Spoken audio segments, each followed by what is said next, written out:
All right, people, so I'm going to get right to the point. Okay, no introductions, whatever. It's time we have an undisputed middleweight champion, okay? Enough's enough. We're coming off last night, Demetrius Andrade knocking out Jason Quigley in the second round. A complete domination in a fight that none of us asked for. And you're looking at all these guys, right? Whether you're Jamal Charlo, Boo Andrade, whatever, Gennady Golovkin, they're all geared. They all want this Canelo fight. Okay. Listen, these guys all gotta fight each other. Okay. We have 4 champions at middleweight. Golovkin at IBF, Murata, WBA, which is going to be consolidated next month. Jamal Charlo, WBC, and Demetrius Andrade, WBO. There is no reason why we cannot have an undisputed middleweight champion by next year. There's really no reason, okay? I know people will throw out reasons, but how many of those reasons are legitimate? I think the problem we're seeing here is that these guys, man, they don't want to create their own business. They don't want to fight other potentially risky fights before landing the money bag fight, which is Canelo. But historically, okay, throughout boxing, when you look at rivalries and you look at major fights between two fighters, whatever, most of the time, there's been 2 or 3 other guys that both of those guys have individually fought to get a gauge, and or for when the 2 guys get together, it means something. Not so much a one guy that's the bag and this guy here that just wants an opportunity. And that's what we're seeing here. And the way you know that, outside of Golovkin, who again fought Danny Jacobs, fought David Lemieux when he fought him, fought Canelo Alvarez twice, and even Derevyanchenko, whatever, man, right? He has more of a track record than those guys, but he's not off, like, he's not exempt from what I'm trying to say. Jamal Charlo has been a middleweight since 2017. Boo Andrade has been at middleweight for around the same time. Murata, we barely even seen him fight anybody legitimate here.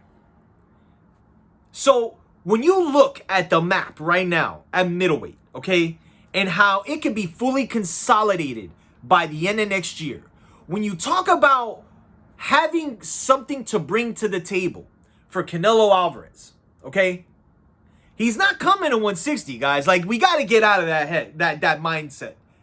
He's done at middleweight. But if you think that Boo Andrade, Jamal Charlo, and dare I even say Golovkin, but at least with Golovkin, there's a history there. Regardless if that fight's a 5-6 to 1 favorite for Canelo, there's invested history there commercially with the casual public for them to do a third fight, which is why I mentioned it in prior videos. But with those 2 others, and again, like, we'll see what happens next month with Murata and Triple G. If whoever comes out of the middleweight division fully unified, you have something. You have something to say, hey, and potentially, let's just say it's Boo Boo or Jamal, who would by that point still be undefeated and being undisputed middleweight champion. Dare I say, undisputed super middleweight champion versus the undisputed middleweight champion. Like, remember when I mentioned caveats in my previous video, was it concerns why Canelo's going up to this fight to cruiserweight? There's your caveat. Undisputed middleweight champion against the undisputed super middleweight champion, which, according to my recollection, has never been done before. Caveats. But in the meantime, while Canelo's up there getting another trinket, again, we get what it is, man. Like, it is what it is. These guys can be unifying the division and not only that, making money, but putting on good fights. I'm just looking at this from the long game. And not even that much of a long game, man. Like a year and change. What, Canelo's going to be still like 33 years old in and around? Terrence Crawford's fighting tonight at 34 years old. It's not as if like these guys and then in the year's time are going to be out of boxing. But what I'm trying to say is, before I wrap up, these guys got to create their own business, okay? The casual public in a whole have to get invested in fights with Jermall Charlo and Canelo Alvarez, Boo Andrade and Canelo Alvarez. And listen, I know we all want to see the Benavidez fight, but it's kind of the same thing. Benavidez at the same time, like, has to get like these kind of wins that draw the general public's imagination beyond Mexico versus Mexico. That's gonna be huge. But again, where people, the guy outside that I'll go see and say, hey man, you saw Benavidez fight last night? Oh yeah, you should go fight Canelo. We're not seeing that much of it yet. It's there. But from the perspective of these guys that want to make the big money, you want to go in there with something to bring where you're going to get more money when you do fight Canelo. So instead of these guys waiting, they should fight, man.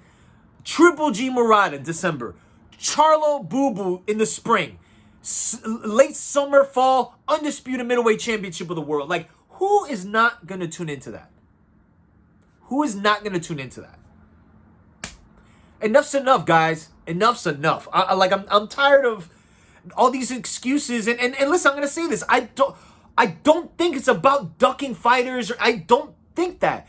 I just feel these dudes want a bag without them trying to create their own business, man. Period. Not to go off on a tangent, but again, man, we've had undisputed 140. We've had cruiserweight undisputed. We just had super middleweight undisputed. Middleweight can be undisputed by next year. I think all parties involved need to work that out because all of us would be tuned into that. So let me know what you think. Should we be in line for an undisputed middleweight champion? And wouldn't that be something to bring to the table to fight Canelo Alvarez, even if it means going up a weight class, but saying, hey, like, I got hardware too. Any case, man. Let me know what you think as far as having an undisputed middleweight champion by next year. And let me know who you think out of the four guys who will come out on top. So follow us at Guardrugo Boxing on Instagram, Facebook.com/GYGBoxing. Follow me at Roberto_Flack. Notifications, subscribe, all that. And I'll be back soon. Peace.